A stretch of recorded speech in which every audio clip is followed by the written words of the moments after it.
Hello and welcome to the Voice of Reason podcast. I'm your host, Benjamin Boyce, and today's guest is Wokal Distance, who is very active on the Twitter, creating threads that break down woke orthodoxy. This is our second conversation, and I highly recommend you listen to our first conversation, which is located down in the description, because that first conversation, he explains what postmodern wokeness is, where it comes from, how it operates.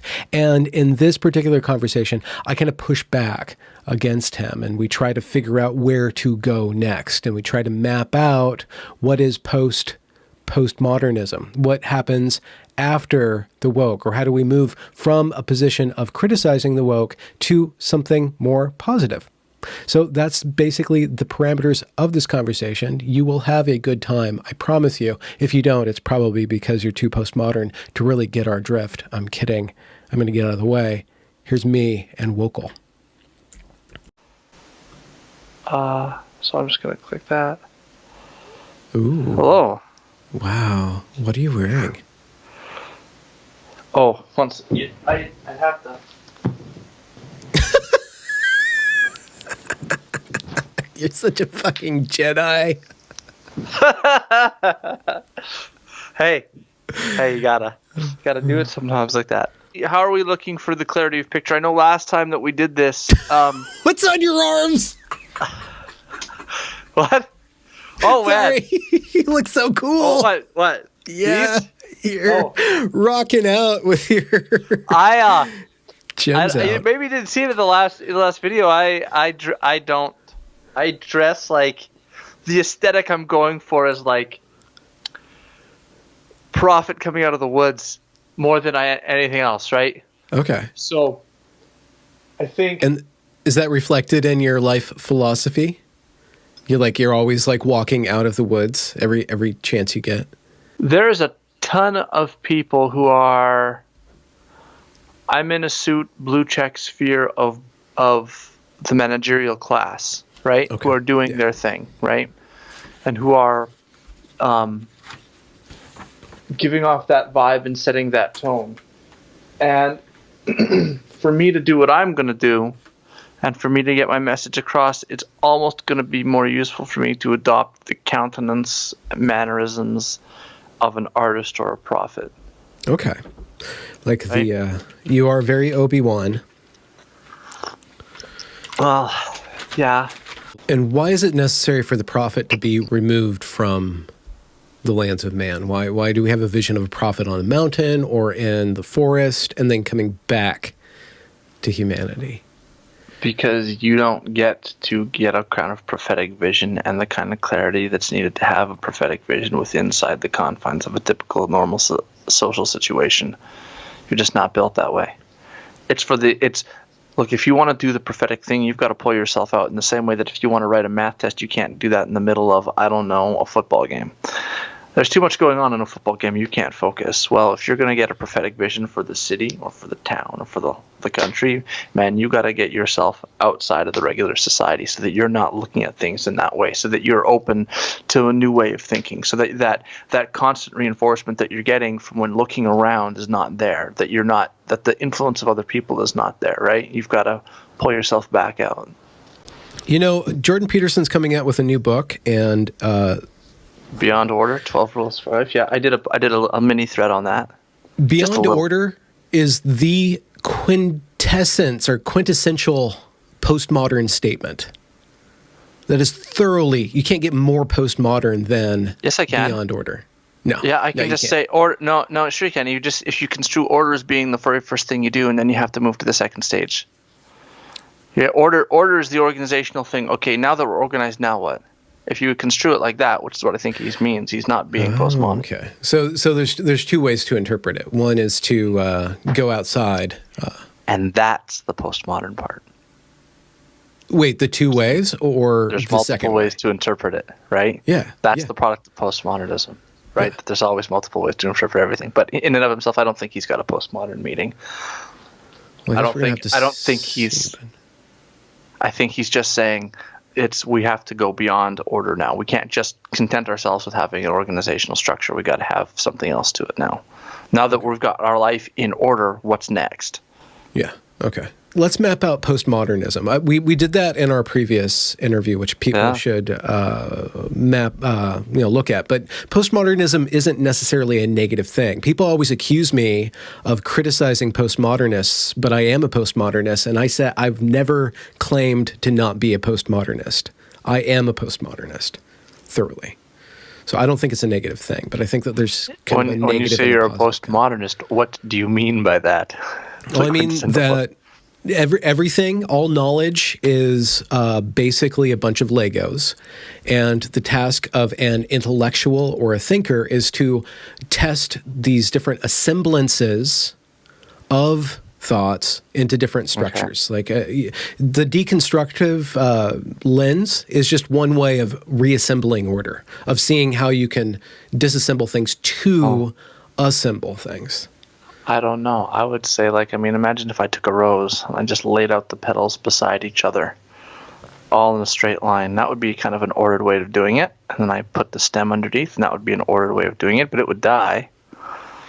So I'm not sure that you can just deconstruct anything and have it reassembled in any old way and have it still live. So your vision, and I'll put this on the screen, your vision of chaos is the deconstruction of order. I think and there's no accepting any sort of form from a previous structure. You can't take a little bit of Islam, a little bit of Christianity, a little bit of Taoism, and create something living. So let's talk a little bit about Derrida. Derrida was post-structuralist, and what Derrida meant by that is that there is no center to things. Now, to understand what he means by that, the structuralists thought there was a structure to language, right? And that all languages across all cultures would have, at some level, deep within them, a common structure that would have been universal. Derrida says no. There is no necessary structure. There is no universal structure. There's none of that. All languages is just a swirl of words that are defined by their relationship to other words, and those words are highly contextual. So the context in which a word is said gets its meaning from its relationship to other words, how it's used, all of that, right? And there's no universal invariant structure to language that allows us to look at any particular text and pull out a singular common meaning, right? But that doesn't mean that there's no meaning. It could be meant that there's infinite meanings. Derrida would have said that there is as many meanings as there are interpreters. Yeah. Right? And so there's no objective meaning. It's just... Is there a confluence of interpretation, people agreeing on what a text is and then acting according to that agreement, such as building Western society? Derrida would have said that all that there is the discourse, right? That's it. Mm-hmm. And the issue that you end up with is that is, as the meme I just sent you just shows, is that you can reinterpret stuff and you can get it reinterpret in a way that you might say, well, this is a perfectly legitimate interpretation, and miss out something on that. Imagine if once you deconstruct the pine needle in that way, once you deconstruct the tree in the way that I just sent to you there, it dies. If you deconstruct everything, it dies. Once you deconstruct everything, you rip it apart. Life is not Legos. But language is Legos. Language is a recursive system where you can put words together infinitely and still gain traction in somebody else's mind. You can still do that. That's true. But what Derrida would have said is that the meaning from the text comes from the interpretation of the text, and you're being in dialogue with the text. He ignores the intent of the author. He says that the author is dead, right? That's Roland Barthes. Yeah. The author is dead. So what the author does not get to decide what his work means, and I think that's also wrong. If we want to do some serious philosophy of language, we might take a look at John Searle's idea about intention and say, look, for language has intentionality. That means it's about something. It has meaning, right? Mm-hmm. That's in philosophy. for those of you who may be unaware, we don't just mean intention in the regular everyday in sense of I intend to go to the movies today. We mean intention to mean ofness or aboutness. It's about something. Yeah. And and that aboutness comes not from the language, but from the use of language. It's not a semiotic property. It's a semantic property of somebody in time in relationship to another person relating to the world or relating to one another. That is correct. You don't get meaning purely from syntax. It has to come semantically, and that comes from the minds of human beings, which means that, guess what? That texture reading had an intention in the way that it was put together. And that intention is, contrary to what Derrida says, part of the organizing principle of the text. Mm-hmm. But Derrida says it's not, but he's wrong about that. Derrida would say that the text, that no text has any center. Like he completely pulls that out and says no. I mean, you could think of it like, you could think of his view as being kind of like illustrated by the idea of like a postcard. Suppose you find a postcard lying on the ground. You don't know who it's from. You don't know who it's to. You pick it up, you read it, you make sense of it. And Derrida says, look, see, you don't need to know anything about the author or the recipient. You can just pick it up and read it and make meaning from it. Look at that. See, no author intended. But you're gleaning the intentions of the author from what he wrote. Okay. But why is that? Meaning. Where does that idea end? Or I guess one of the arguments that we've explored is that that is influencing this huge critical theory and all these other schools of thought, from feminism to gender ideology to critical race theory. But that doesn't mean that is the defining principle of postmodernism. Postmodernism is that we are in a time where there's all these different cultures coming together, and not necessarily they're all valid, but some are better than others. But you can still, as a human being, in your assemblance of yourself, start to pull all these ideas together and create something coherent out of all these other different roots, all these other different traditions. Well, now that we're here, let me just say, I guess my main interest is to let everyone know, since we've been dancing around it a little bit, we are through the modern age. The modern age is gone. The modern age is over. Modernism has come to an end. We are now in the age of postmodernism. And that means that we are no longer in the age of the Enlightenment.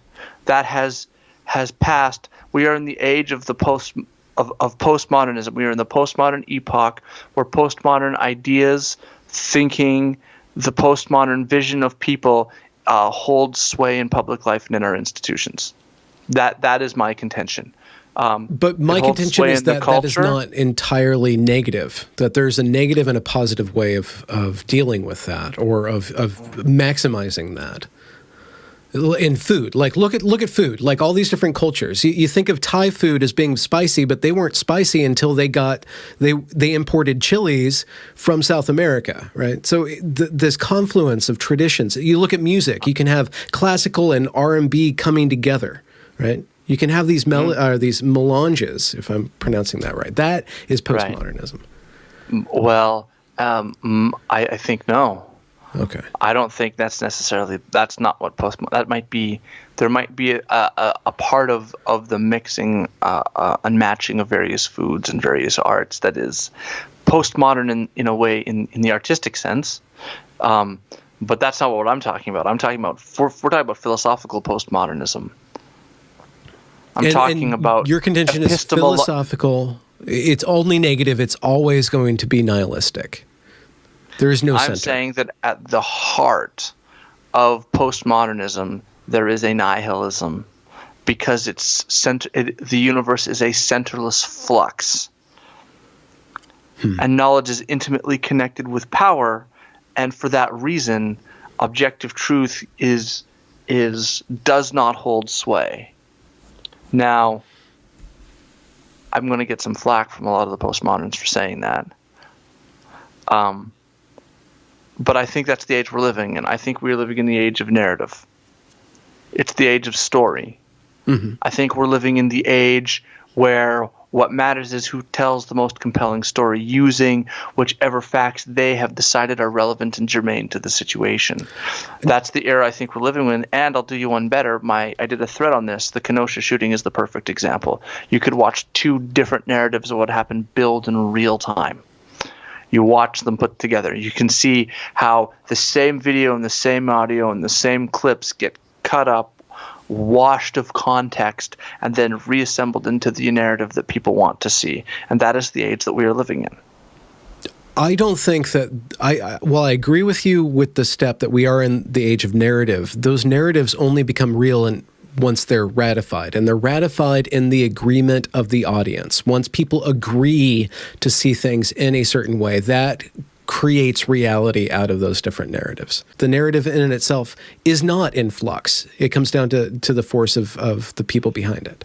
Oh, but I would say two things about that. First off, that fits with what I'm saying, that we're living in postmodernism, because the narratives are built on the agreement of people, not on truth. Unless the people who agree with it agree on truth, right? Sure, people could. This is not the point, though. The greater and larger point here is that there is no institution that properly has social legitimation capacity that is not politicized. We don't have any group. Every group is seen. The people view the world through a postmodern cynicism. There is a cynicism inherent in postmodernism that looks at everyone as making decisions based upon power and based upon their own internal self-interest. And so every decision, every time somebody makes a claim, there's the ever-present cynicism. Say, well, you're just saying that for this, or you're just trying to get that, or what's your angle, or what are you trying to do? And this exists in all of our institutions. I mean, you can see this in the COVID lockdown, right, where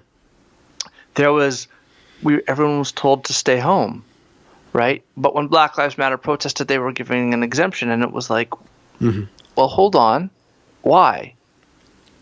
What is the purpose of the exemption, and on what grounds is that exemption granted? And it turns out that a lot of people are saying, hey, wait a second, if you're willing to grant exemptions to people based upon political agreement, then I guess your whole enterprise is just politics all the way down. Why should I trust your institution? Why should I believe that your institution is geared toward truth and not toward, say, your political ideology or self-interest? This view has been taken up on all sides now. It's no longer just the cynical Foucauldian postmodernists who are saying everything is about power. You see this idea cropping up in nearly everything, where somebody will make a very careful argument for a particular economic principle, and someone says, you're just serving the interests of the corporations. Someone else will come along and say, make a different argument, and no, you're just in the pocket of globalists. And so everything becomes about what is that person's angle, what are they trying to accomplish? And so the narratives that are being built and put together are narratives that are meant to live, survive, and thrive in a time where truth is not agreed upon and is not considered to be objective. So what ends up happening is you end up with a situation where and there's two elements to this. One is that on an individual level, people, if you ask them, do you believe in truth, they'll say yes. And then you ask them what they mean by that, and they begin to get a little shaky. But they would still, on some level, try to describe something like knowledge about the way the world is. On some level, most of them would. But once we get up into the level of social legitimation, we don't have any institution at all which can socially legitimate truth in a way that is accepted by the majority or even a plurality of people. So the people who say, for example, the scientists who are urging for a COVID lockdown, there's a massive amount of conservatives and a massive amount of people who are, I would say, populist conservatives who would say, no. Gavin Newsom's not locking down. Gavin Newsom's going out for lunch with people. We see the governor of New Jersey going out for lunch with his family. We see all these people going out for lunch with all these different other groups of people. We see the Black Lives Matter protests being attended by doctors and nurses. I'm sorry, but you guys don't mean this. What you're doing is having a lockdown of us. You're locking us down so that you can go and do what you want. Mm-hmm. You're making us bear the brunt for what you want. You're locking down our businesses to shut them down so that the larger businesses who can afford to keep going can suck up all that extra market share when the market reopens. That's what you're doing. And so what you end up with is a situation where trust is completely gone. Everything is fragmented in a way that's almost fractal. Right? I don't know. I think that people eventually coagulate around positions, which is what we have tribalism. And in a way, tribalism does save us from infinite flux because we end up agreeing with people that we like or agree with people who already agree with us, and we kind of glom on. And you find these poles, these attractors within these different groups that kind of a lot of people like circle around. Different personalities have different, prominence in articulating these different thoughts, but we still eventually kind of gravitate into these tribes. And then over time, skepticism or cynicism can't. It exhausts itself, and reality catches up with us. And there might be mistakes in decision-making, and decision-making is always going to be the best guess, but over time, reality will catch up to any given narrative. And then the next narrative will have to be based on how the past narratives, shook out. I tend to think that again, how do I put this? I don't think that the cynicism exhausts itself. I mean, we still have people who make very, very passionate arguments that communism hasn't been tried yet. And are those people marginal? Are those people not marginal? And are they not eventually marginalized? We have, I don't know. There's massive numbers, and as particularly in the academy of people, I think it's something like 12% or 15% of professors in the humanities are either socialists or Marxists, and we know that this doesn't work. I mean, it's been tried everywhere. It's been tried. It's been an utter disaster. They're going to hate me for saying that. It's stuff that we just know doesn't work. And yet it still gets tried. But it's not just on the political left. The laissez-faire capitalist markets don't work either. You can't have free-for-all yet. We've got tons of Randians running around, so I don't know that it exhausts itself. But I'll do you one better. That we are living in a fragmented society that's completely fragmented by tribalism is not something that just gets the cynicism doesn't exhaust itself. It just keeps fragmenting and continues to dissolve. I don't the very think fact that you said that we're in a tribal society means that it's not completely fragmented. It might be fragmented but not completely, because there are still tribes. I'm saying that eventually it exhausts itself. People have to find some level of agreement, whether that circle's small or rather large. And then it coagulates back into something. It's like a lava lamp. When it's cold, it goes into all these different pieces. But once it warms up, it has to kind of glob into a few pieces and stuff. That's just the nature of the beast. And I think focusing on that fragmentation does give us a view of postmodernism, but I don't think postmodernism in and of itself is always negative, always nihilistic. It's just showing that there are different ways of assembling things. There's different ways of things plugging into one another. So maybe we'll go about it this way. It's entirely one thing for us to deconstruct a movie and then reassemble it. If I want to take 2 hours of movie footage and I want to slice it and dice it and assemble it into a comedy, and you want to slice it and dice it and assemble it into a drama, and we're all using different scenes, that's completely fine. We can do that. But if we're taking a scientific paper on cancer treatment and you want to slice it and dice it one way and I slice it and dice it another, that's not going to work so well. If we're trying to, I don't know, build a bridge and I want to reinterpret the math one way and you reinterpret somewhere else and we're building the same bridge, one of us is going to collapse. That's not going to happen. That's not going to work. And so what we end up with is a situation where the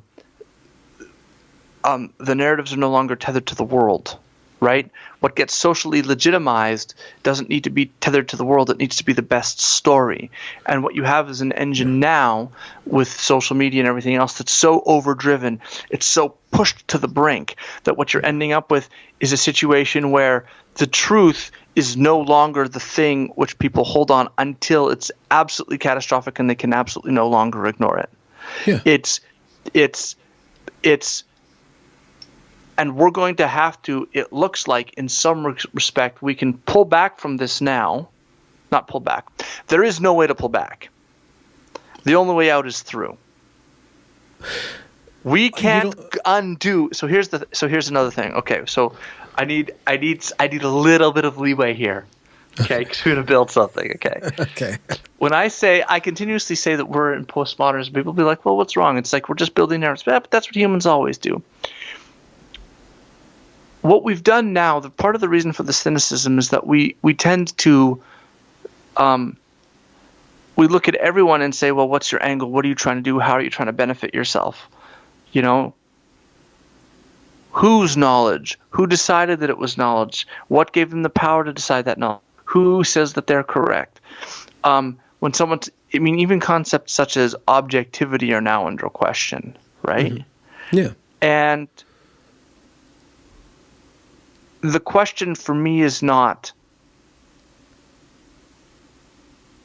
are we going to go through this? The question is the answer is that we are.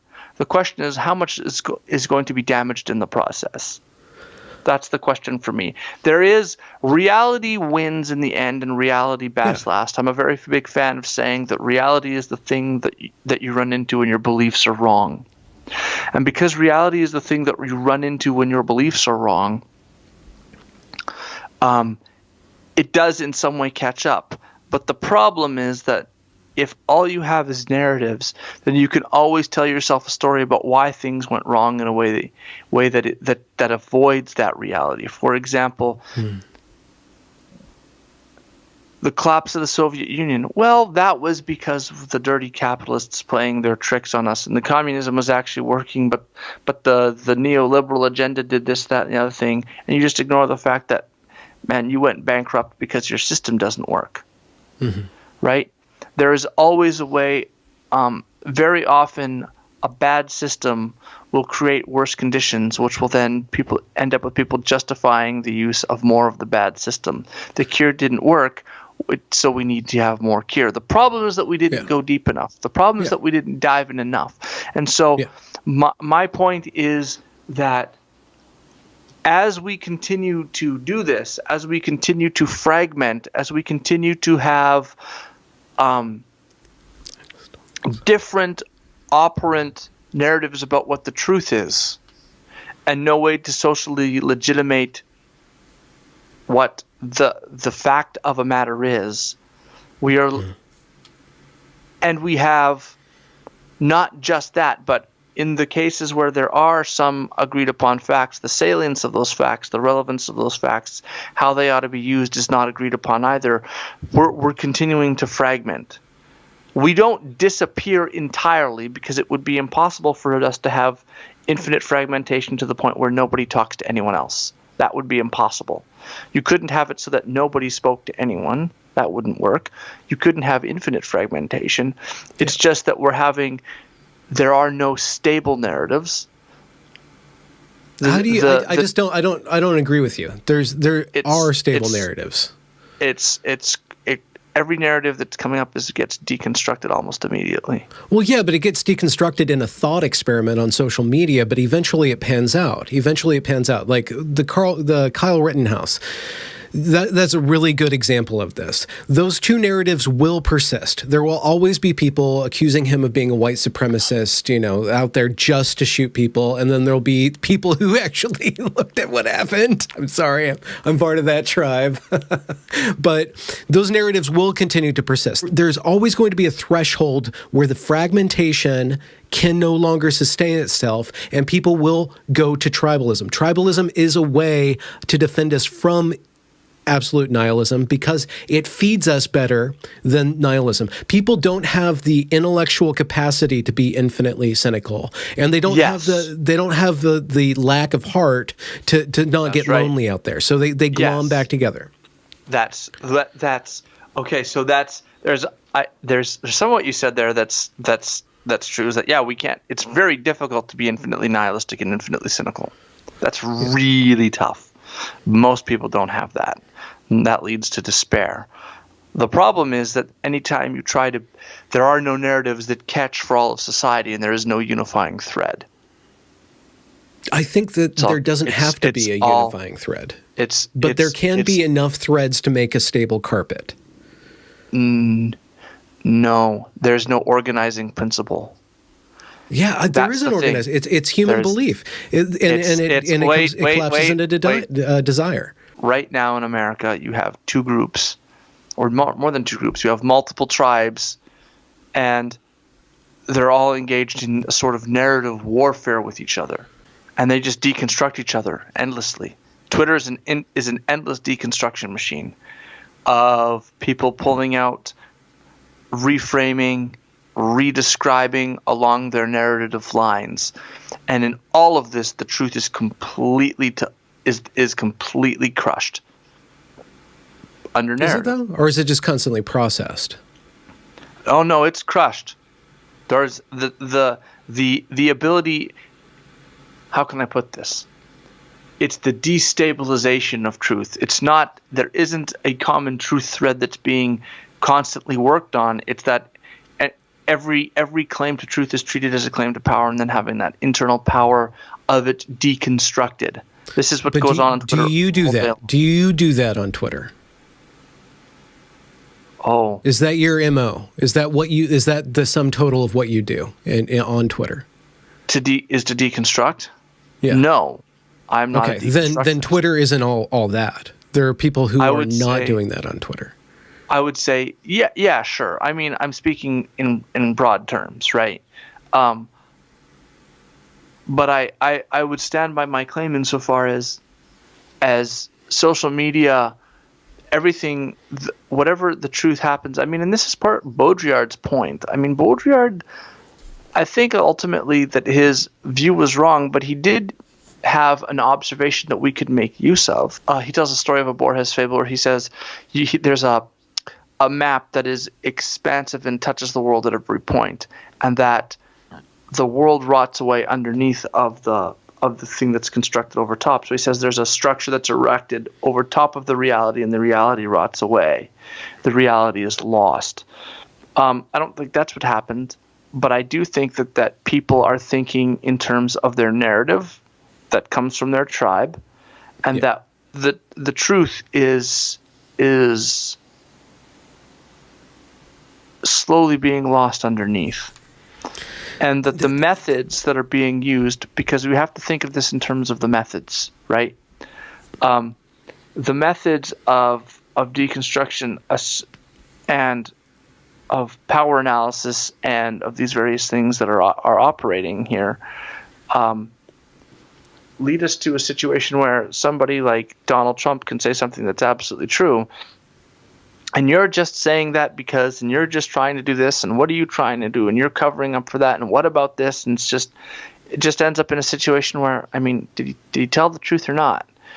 I mean, most fact checks now are postmodern fact checks, where they're not fact checks, they're narrative checks.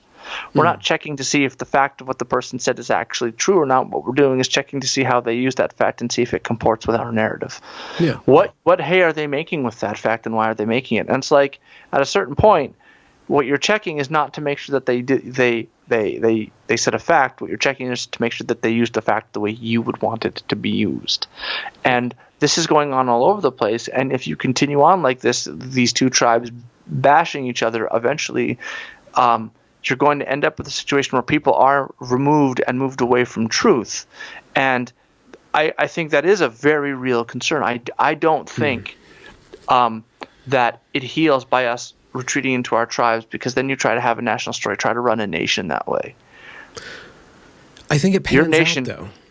I think postmodernism, what you're describing, this war of narratives, is in this place called the taco sphere, and or the thought sphere, right? It's on Twitter, it's on social media, it's in all various forms of media. It's on my channel right now. We're participating in it right now, and people are uploading themselves out of their car wherever they're listening from this and participating in this realm of language, this realm of discourse. But eventually, it has to touch down, and it touches down through people making decisions in an economic sense, making decisions in a romantic sense, making decisions with regards to their friend groups, and eventually it pans out. It falls out, all those decisions, which are, they're suspended in this realm of argument, but eventually it collapses down into history. And then you can look at what happened, and then you make decisions on what happened. And you can only get so far away from truth or reality before you snap back. And I'm principally optimistic about the tools of postmodernism, about the ability to go from one narrative to another.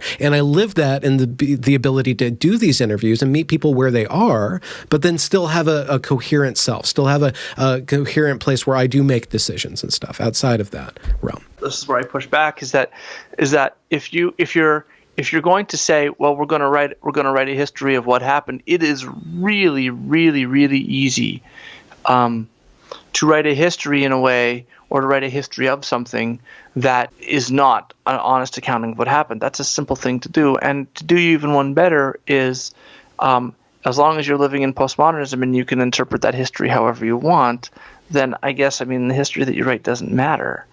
Are you advocating for a totality of understanding, where there's one narrative, one authoritative source? We can't do that anymore, right? We have to have faith that other people can do things within a certain. There's wiggle room. There's wiggle room that doesn't have to do with honesty. It just has to do with the incapacity of human beings to be perfectly accurate or to interpret things in one way. We can still converge outside of agreement or singularity. Oh, yeah, but what I'm arguing for is not necessarily a totalitarian singular narrative of fact that is established for all the world to see as fact. My thing is the postmodernist method that got us here, the dissolving and deconstructive methods as applied to everything. Those are going to be hugely problematic. I'm arguing for a rigorous epistemology and a rigorous moral ethic, and a careful analysis that's objective or seeks objectivity, rather than one that seeks to undermine objectivity via cynicism. For example, I recently read a paper where they attacked the notion of objectivity as being a product of whiteness. Mm-hmm. That this is rooted in white ideals of truth and for the benefit of white people. And this goes along with other work which has problematized science and said that science is a white, Western, male way of knowing. This is wrong and clearly false for a number of reasons. One, I live in Canada. If you took every non-white person out of our medical industry, the whole thing would collapse. The same is true with our science industry. So the idea that science is a purely white thing is wrong. But that narrative can be used to rip apart things. And then when you say, oh, well, we've ripped that apart now and things are getting worse, this is just more insidious forms of patriarchy. We better deconstruct those. And then we deconstruct those. And all of a sudden you've torn everything to pieces. Now you can say, well, yeah, the world will catch up. Yeah. And the world catches up how? That gets cashed out in not having enough doctors and not having effective medicine. That's how that gets cashed out. Mm-hmm.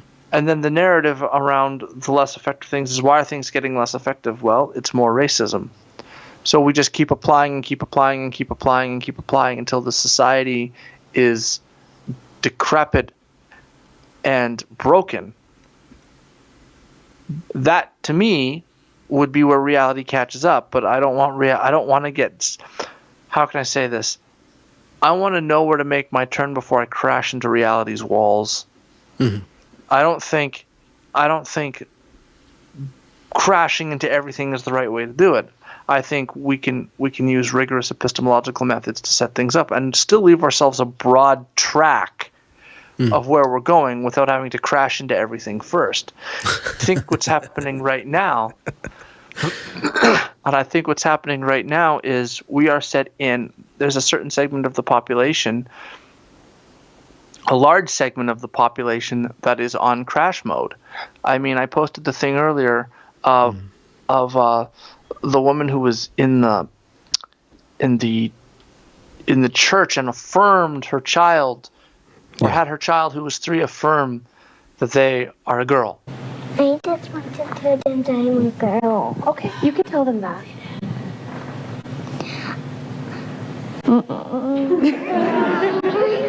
Okay. Phoenix would like you to know that she's a girl and she prefers she and her pronouns. This way. May you be well, safe, and whole. We honor you exactly as you are.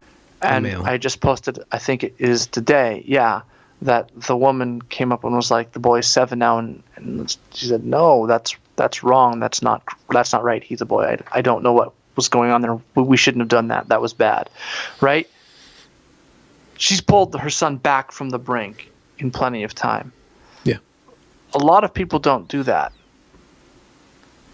And I think that they go all in and they don't realize until it's way too late. And a lot of times the lesson isn't learned.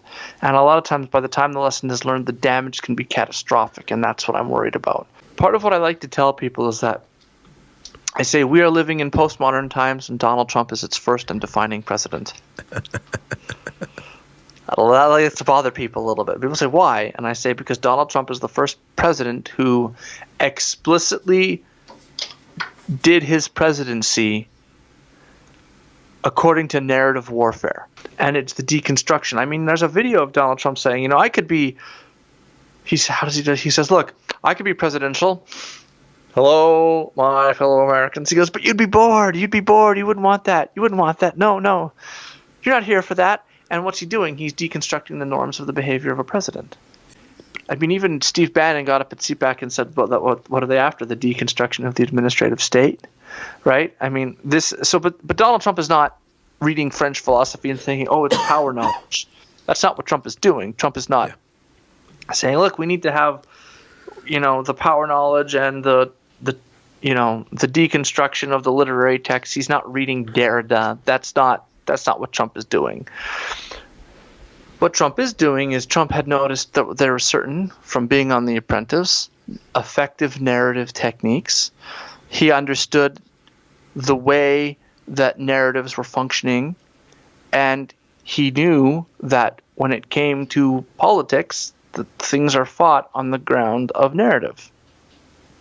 But they're not done according to narrative. Eventually, the narrative dust will settle, and we'll see what he actually did to America with trade deals, with empowering different communities. And right? The reality of what he did isn't as extreme as his personality at all. I would say the reality of what Donald Trump did. Give me a second here. Donald Trump understands that we were already in postmodernism. We've been headed towards and diving into postmodernism for a while.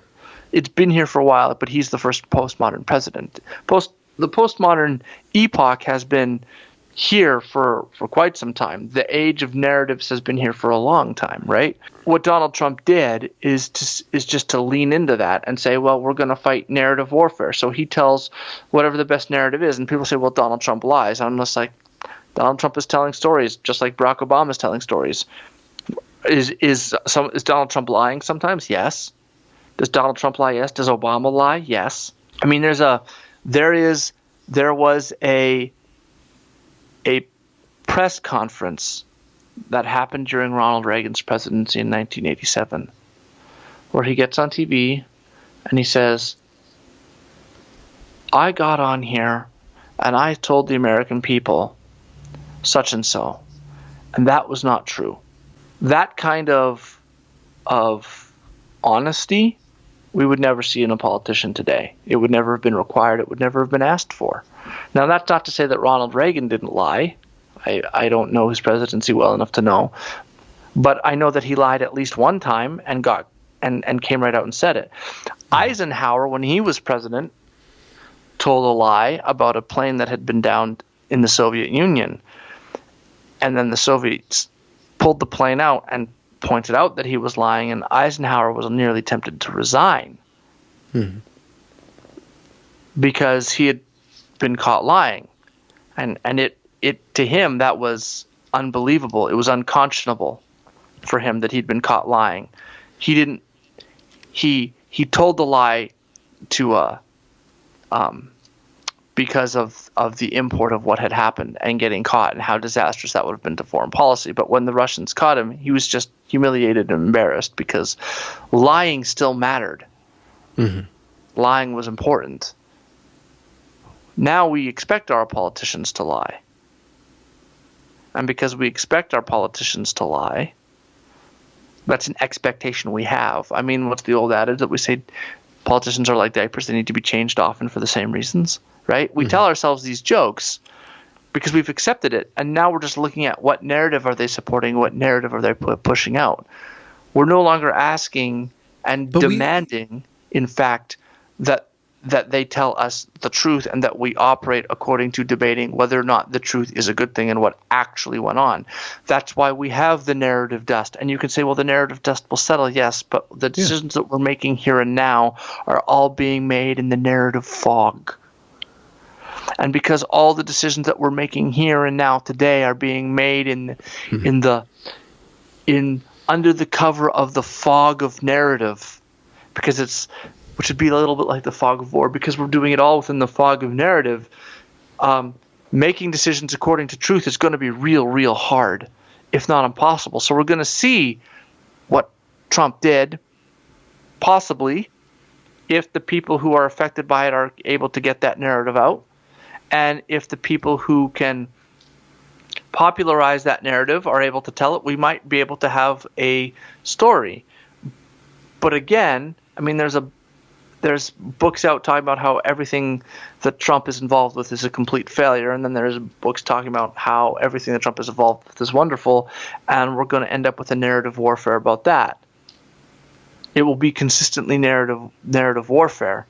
There won't be like we can look back and we have a story about what Abraham Lincoln did, and then within that there is debates about certain things, right? That's not what enough time passes. That's what's going to happen. I mean, when was Mount Rushmore built?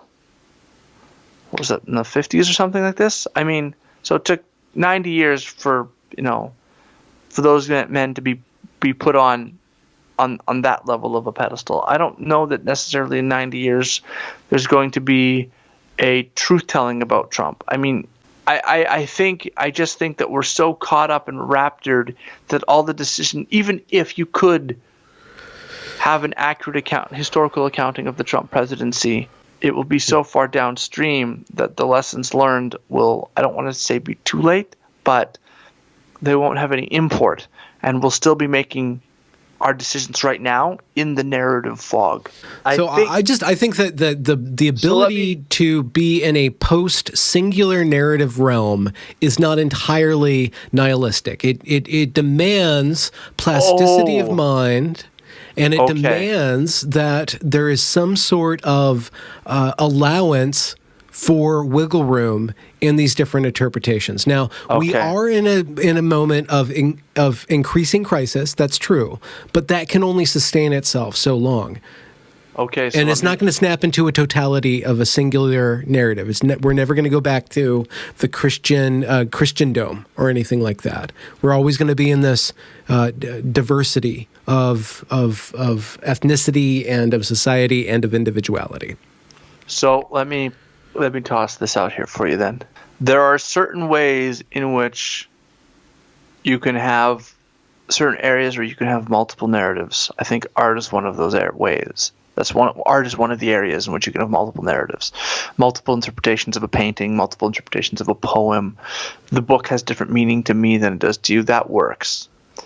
Where it doesn't work is when it comes to describing the world accurately in terms of its properties and along its causal joints, right? If you want to describe the physical world along its causal joints so that you can understand how it interlocks and works together, if you're engaged in a scientific project, that's not going to work. You can't have different narratives about the tensile strength of steel and then still expect to be able to build bridges.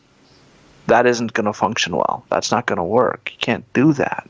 I in fact think it is the case where we're going to live with competing visions of what the good is, with competing visions of how we should do life, with competing visions for culture, various types of music and movies and art that are continuously putting forth people speaking forth their being in various ways from a whole milieu of different perspectives on what it means to be human, on the value of life, on who God is, on if God exists, on what is morality.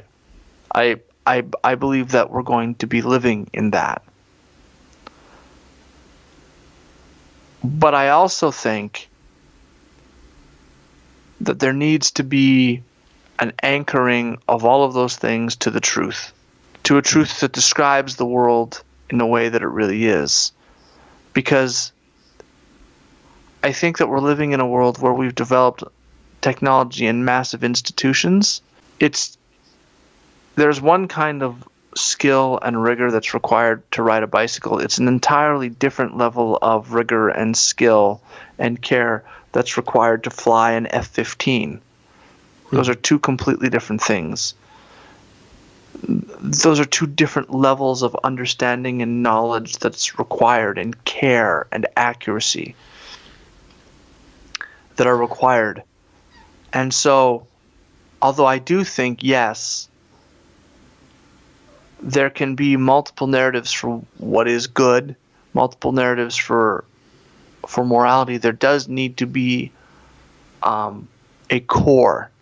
There does need to be, they do need to be tethered to the truth. Now you can, if you want, say, well, I'm going to take those truths and I'm going to talk about what that truth means to me, what I think is valuable, what is good.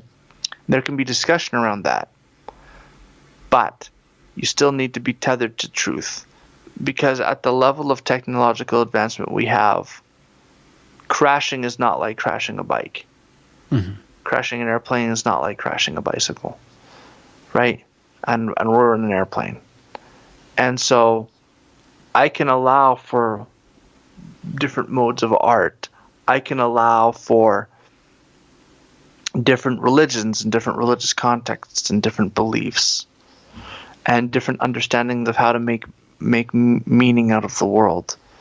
But when you are attempting to deconstruct the world, which is what's going on in the institutions right now, when people are saying that the very notions of objectivity and truth that we rely on are inherently white supremacist, when there's a cynicism that every pushback against every one of the critical theories is based in self-interest, that's not going to work, because that's going to end up with the situation where everything gets torn apart. And the very mechanisms we have for finding the capital T truth as opposed to just social legitimation, those are going to break apart. and they're going to be lost. I think that social legitimation. Yeah.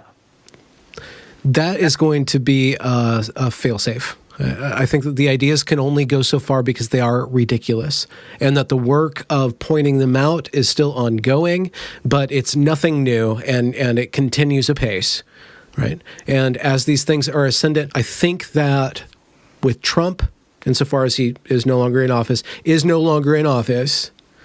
there will be a chilling effect on the rabid left, right, and center wokeness, just spraying that venom everywhere. They will no longer have the cover of a large portion of at least my country's, whether or not manipulated hatred of that man or disgust of that man. They will no longer be able to hide behind a massive dislike of Trump. And there will be internecine conflict within the Democratic Party as the different factions in that take a look around and are no longer united against a common enemy. Without that, I don't think that these ideas of objectivity being white supremacist will go that much further. I think that there will be more anti-racist stuff going on, but it doesn't actually make sense. It makes people feel horrible about themselves and each other, and it cannot sustain itself.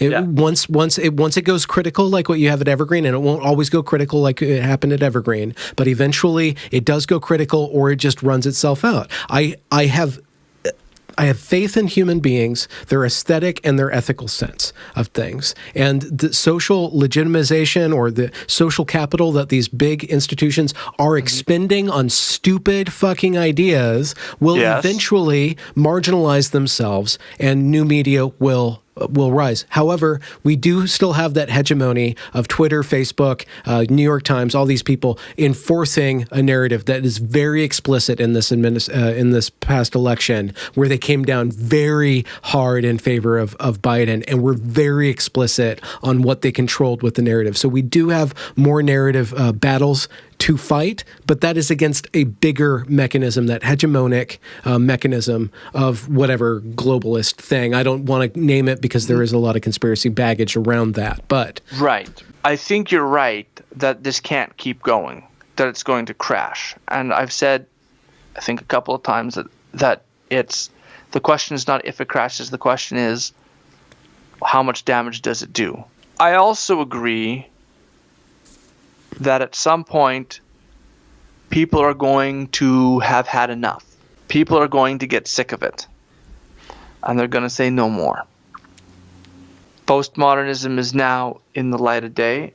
I think in the Biden administration you're going to see the two groups who are, because there's, as I see it, there's two groups that are kind of still in the establishmentarian sense kind of fighting it out. There's the old neoliberal consensus of the people who, the absolute free trade neoliberals, kind of quasi-libertarians. These are the people who would support NAFTA, kind of TP or TPP.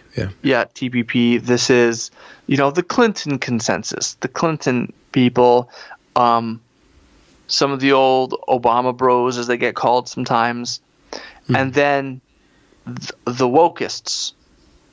And the neoliberals have been using the wokeists as cover, but I don't think that can be sustained for I think so. Much longer. Well, my thinking is that everyone tries to use postmodernism to dissolve the thing that is in their way so they can erect their own thing.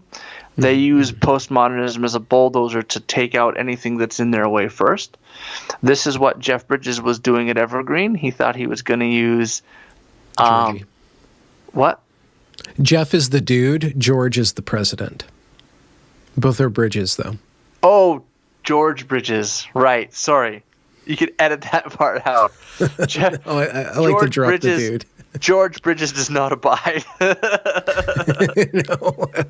he really didn't tie that worm together. Well, he did by dissolving it. But George Bridges thought he was going to be able to use the wokeness as a way to restructure the school, and it blew up in his face. I think if the woke ever get in charge of anything, that's what's going to happen. People are going to try and use this And they won't settle for it. Their ideology is that you can't be complicit. That's against the rules. And but it's no longer without Trump there, the neoliberals are going to be the first and foremost target of the woke. The left will eat itself. The Democrats are headed for a quite severe civil war. Yeah. So part of what has happened and this is again a product of the postmodernism, is that under Obama was a transitional figure. Obama could have transitioned to a new progressive liberal era, but instead, Obama transitioned to a postmodern era, right? I don't know if that was his intent or his goal, but that is what he in fact did. And so my contention is that because, it's common for conservatives to say that the press took an 8-year vacation under Obama. Yeah, they had their nice 8-year vacations hanging out on the beach, and then, well, sort of. It's that with Obama, they were able to put their vision forward. They were following a narrative, and their narrative was one of endlessly moving towards wokeness. And you can see this starting in 2012, 2013, 2014. You can see this kind of terminology starting to bubble up, right?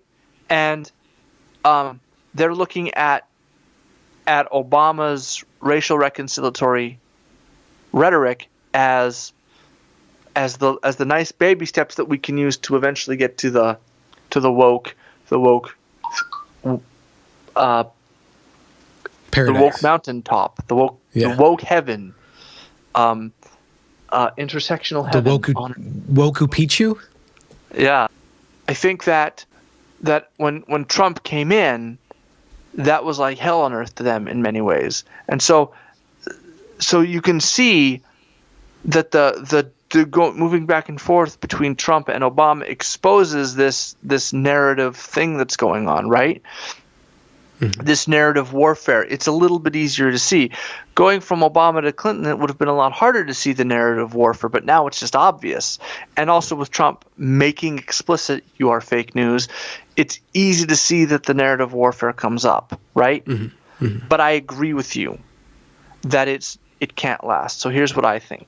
I think that the narratives that can be used by a society where the society continues in some way that allows for flourishing, a narrative like that needs to be tied to the truth in some important way. And so I think what's going to end up having to happen is there's going to have to be an artistic renaissance of art that is not postmodern. If you've ever seen postmodern art, jeez, it's ugly.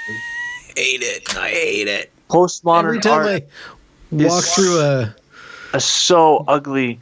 The museum, by the time I get the postmodernism, the intentionally poorly drawn aesthetic. Yeah. The intentionally poorly drawn aesthetic, so that it can, so that the political message is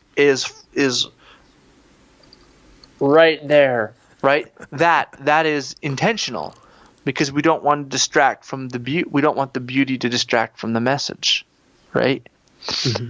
And so.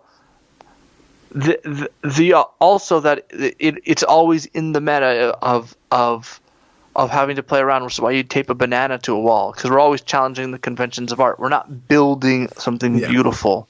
We're not making something wonderful. We're not showing something lovely, right?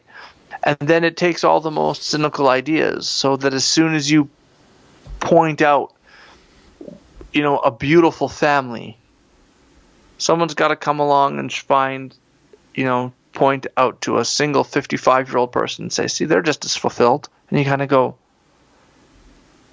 why are you doing? Oh, you want to tear down the idea, the elevation of family structure. You're trying to tear it down again. Well, the only way to rebuild that is to re-elevate it, right? When someone tries to make the church ugly, the solution is not to persecute them. The solution is to build stained glass windows. Yeah. We need to it's the artistic beauty that we need to start bringing back.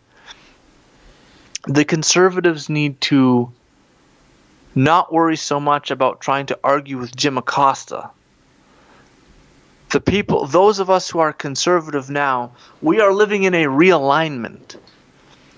What is to be conservative now, the old three-legged stool of conservatism, of national security, social conservatism, and fiscal responsibility is dead.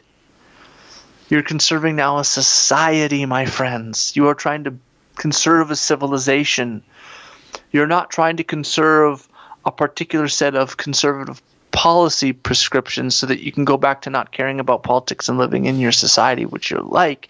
Your unified American society, because your unified American society is gone right now, my friends. It is fragmented in the dust and smoke of narrative warfare. And you are not going to be able to do that. So what do you have to do? You have to pull back from that. The attack ads on liberals and the intra-liberal conservative fighting and say, man, we really, really blasted each other. And in so doing, we opened up the door for all the cynicism. We paved the way for the postmodern mindset. And you have to do is say, hey, maybe that needs to end.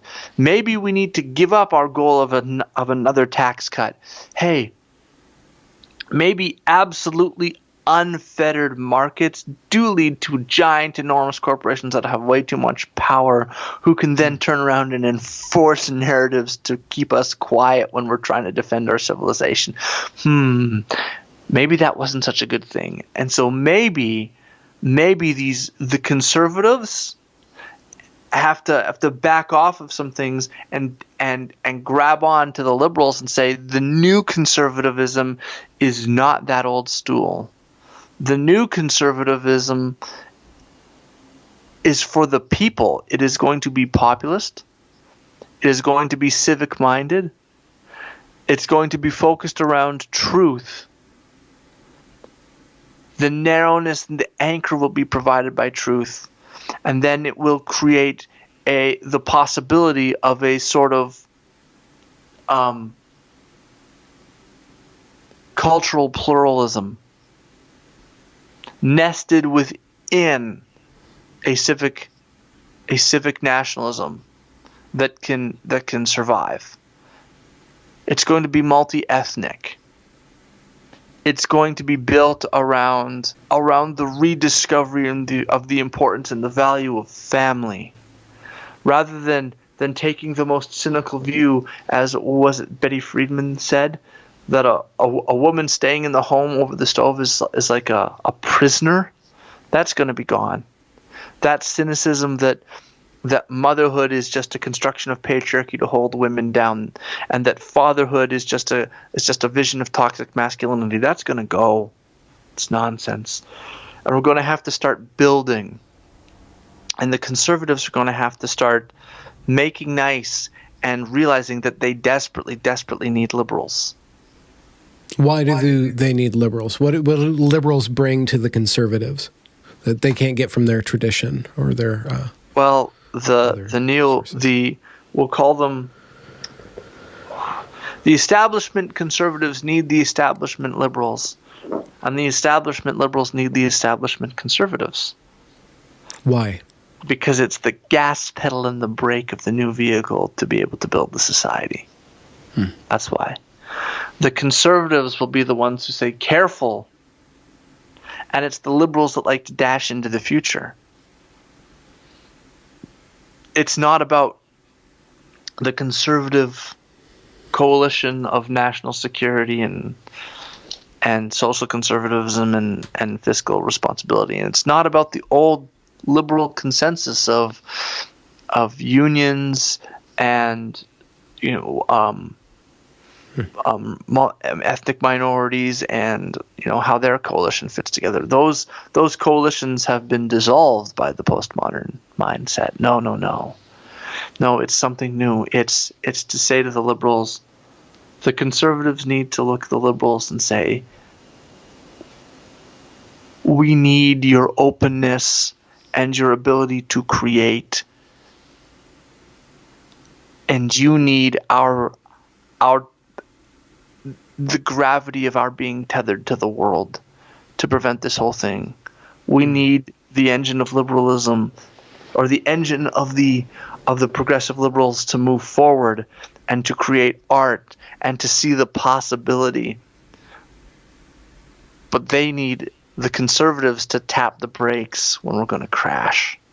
And so these two groups need each other. And they're going to have to learn to get along. And the neoconservative former establishment is going to have to step back and recognize that there's no appetite for that politics, and indeed it would be poisonous at this moment to engage in it. The internecine narrative conflict. The people who think that we need Bush's third term need to step aside. The people who want to resurrect Reaganism need to stop. It's not going to happen. You need to back off and allow a new vision of conservatism to come forward. I think the new vision of conservatism is underway, and the new vision of liberalism is underway. I think that a lot of people were booted out or migrated out of the left. You know, the walk-away movement is a very real movement. Where those people go, they don't all want to go to the right. There is a center. And the center needs to be held in high esteem by those who do want to cement a power structure that sustains, that gets them what they want, but also sustains and feeds that center, where the center can play out what it needs to play out. I think that what needs to happen is a spirit of conciliation and of cooperation, like you just described, rise up, and then somebody needs to embody that. That is the next political leader that we need, is somebody to embody that. And for all of its faults and, sorry to say this, silliness, Brett Weinstein was on to something with his Unity 2020, just in a spiritual way or in an aesthetic way. He was trying to search for some sort of conciliation, some sort of place where that spirit of left, right, and center are embodied in but it's got to be charismatic, it's got to be passionate, it's got to be somebody who can be like Trump was not presidential. Somebody's got to be able to embody the dramatis persona of that. And so if we can establish that spirit, and that spirit cannot be defined by what it is against, anti-wokeness is something that we ourselves will need to give up, at least aesthetically, and start to do inroads, start to lead people away from being against wokeness into something more fun. That's what needs to happen, because anti-wokeness itself is creating another tribal warfare where you have the anti-woke people, and it's falling apart. It's already falling apart. Falling apart. So we need to move on. What, my vision? No. What's your vision? Without vision, the people perish, right? Yeah. I think Brett Weinstein was right. He was just right too soon. He was right ahead of his time. He's absolutely correct. And I think that what's going to end up happening is that we're going to need that.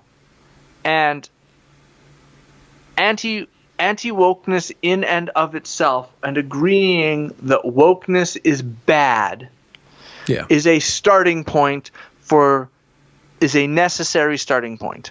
That's the starting point of, there's the monster. What do we do about it? Studying the various aspects of the monster is important, and understanding the monster is important. But just having a competition about who hates the monster the most, or who's hating the monster correctly, or artistically, what's the best way to hate the monster, is not going to be able to create beauty. You have to erect something that can be better than the monster. I was complaining the other day about being tired of the political game and trying. I was just discoursing out loud about the direction of my work on this channel, and despairing that I don't want to be enmeshed in politics forever. And somebody said, "You're fine. Art and morality, or politics, are downstream from art and morality." Or spirituality, religion, and religion is something eternal, and politics are something that are particularly just about the present, and that's from Paul Vanderklay. So there's a lot more room and work to do beyond, and I still disagree with you that postmodernism is completely evil. I think that there's a Jedi as well as a Sith version of postmodernism, but there's something beyond the deconstruction of the deconstructivists. And it's already time. The time is passing for us to map out that territory. Oh, I think the postmodernism, when I say postmodernism, I'm always referring to the Derrida Foucault alloy. The thing that follows modernism, which is good, I don't want to call postmodernism. I want to give it a new name. Okay. Not metamodernism, please. We have the Bronze era, the Platinum era.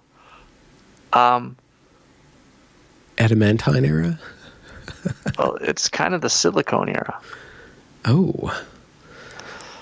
And the thing about the silicone era, which is good, is the easy availability of information, the ease within which we can avail ourselves of the insight of other cultures, ease of which cultures can agree or disagree and discuss and be involved with each other. That's all good. The ability for us to allow disagreement, the willingness for us to live amongst competing narratives or in the knowledge that there are other narratives is good. That there are other ways of seeing the world is good. For us to live in a world where we understand that there are different worldviews, that's fine. That's part of the silicone era. That's part of what we're living in.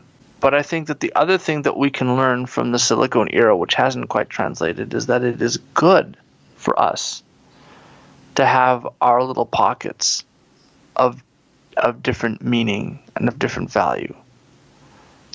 And so if a community wants to exist and to radiate its vision of beauty to the world, it can do that. That's a good thing. We should be allowing that to occur. To keep in mind and be aware of the ways in which social legitimation works, so that we can make sure that when we do socially legitimize things, that it's being done for the right reasons. That's a good thing. I think that's okay. I think making sure that we make institutions aware that we know what their power is and that we're watching how they wield it, I think that's a good thing. I think the ability to be able to juxtapose and collage the various art forms and styles to build new aesthetics, I think is good. And I think to be able to allow that is good.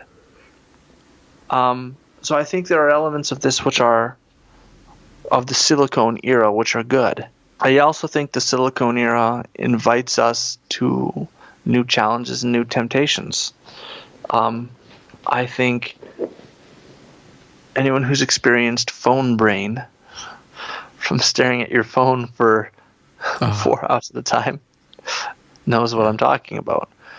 I think the challenges of social media, of what it's like for us to be constantly feel like we're engaged in social jockeying and social maneuvering and social navigation, even when we're by ourselves at our home. I think that's new.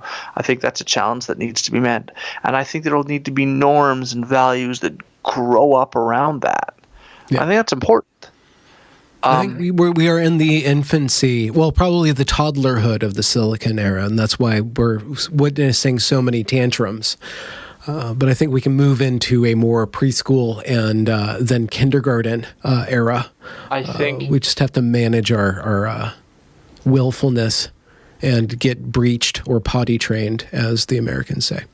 I think we are living in the postmodern age. This is the high era of postmodernism, and we're in it, man. I think if we can get through it, we can build a silicone age, the golden age, but we'll call it the silicone age because it's the age of technology. I think we can build that. And I think we can build that where we take the Enlightenment era principles and the things that we buttress them with what was learned from the failures of postmodernity, and an Enlightenment liberalism that realizes what its weaknesses were because of the attack of postmodernity, a reinforced liberalism, a reinforced Enlightenment liberalism,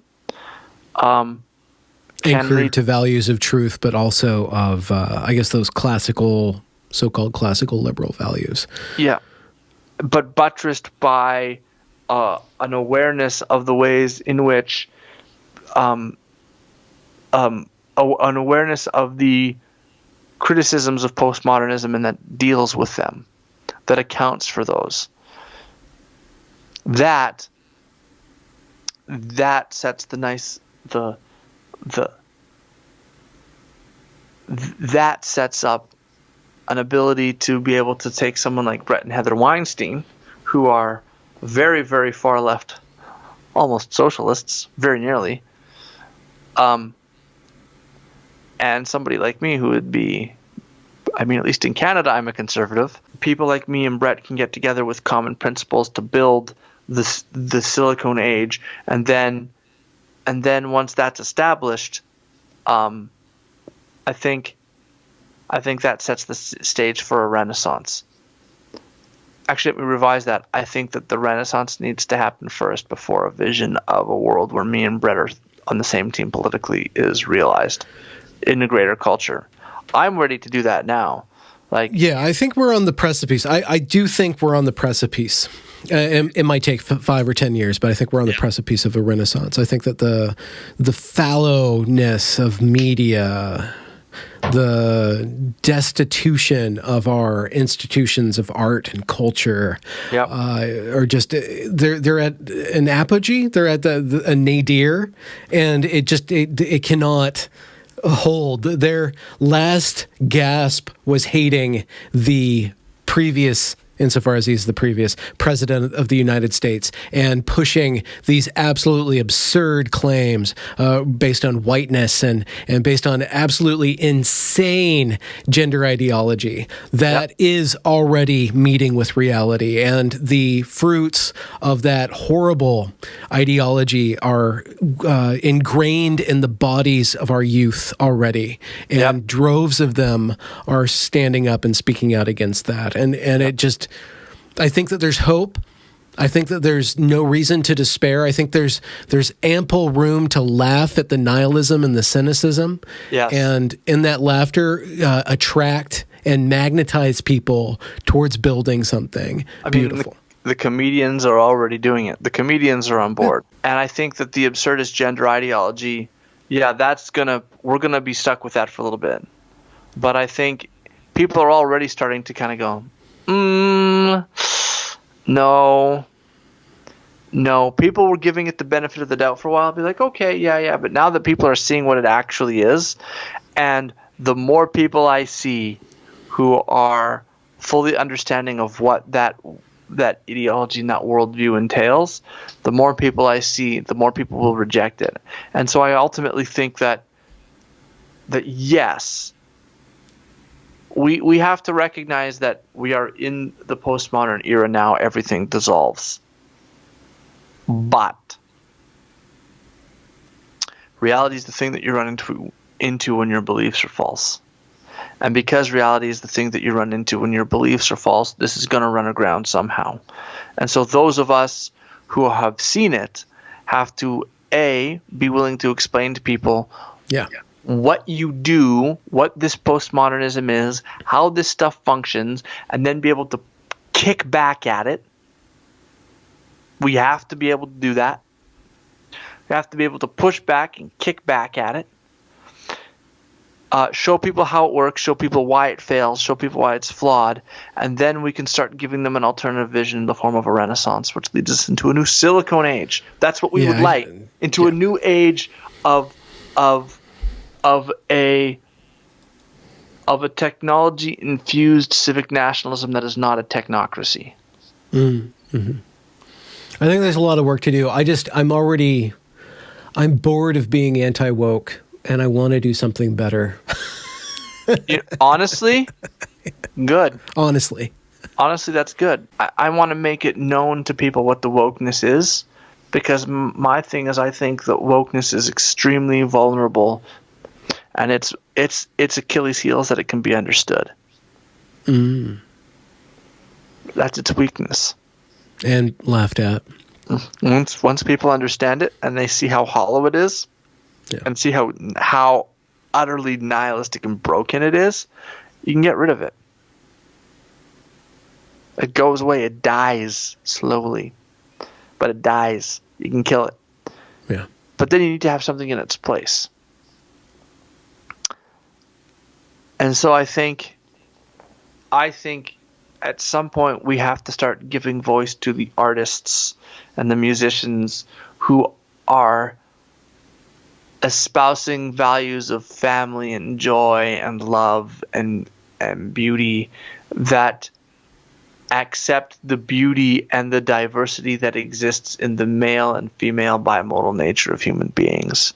That the romance is not bad, that fatherhood is not toxic, that motherhood is not a result of patriarchy, that families are beautiful, that does not elevate, I say this as a single person, that does not elevate singlehood to the level of family, but at the same time does not denigrate single people. That necessary interpretation of every elevation as a denigration needs to go away. That's one of the postmodern tricks that is bullshit. Yeah. It's family is beautiful. That doesn't make me less of a person. And so we can do all of this, and we can look forward to something that is greater, and we can do that without having to, in the process of having our family lives intertwined with our social and community lives, and having that embedded in our civic nationalist body politic, I guess you could say. We can do all of that without having to indulge in any sort of epistemological or narrative relativism, right? We are allowed to bring back standards, and we are allowed to bring back the elevation of certain things, and we are allowed to bring back truth and aspiration, and we're allowed to hold up things as an ideal. A tolerant and stable normativity.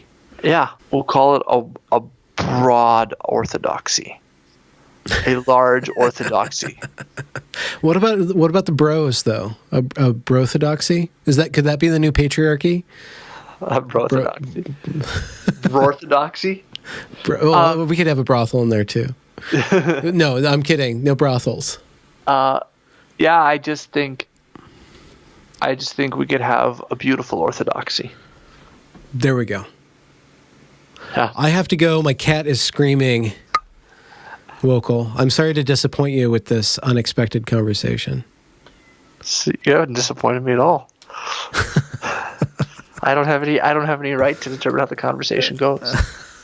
Okay. Well, thanks for pushing the conversation further. Thank you for having me. I appreciate it. Let's do it again. I'll talk soon. Okay. Got a question for you though before we sign off. Well, let me open the door. You can still talk. I can hear you.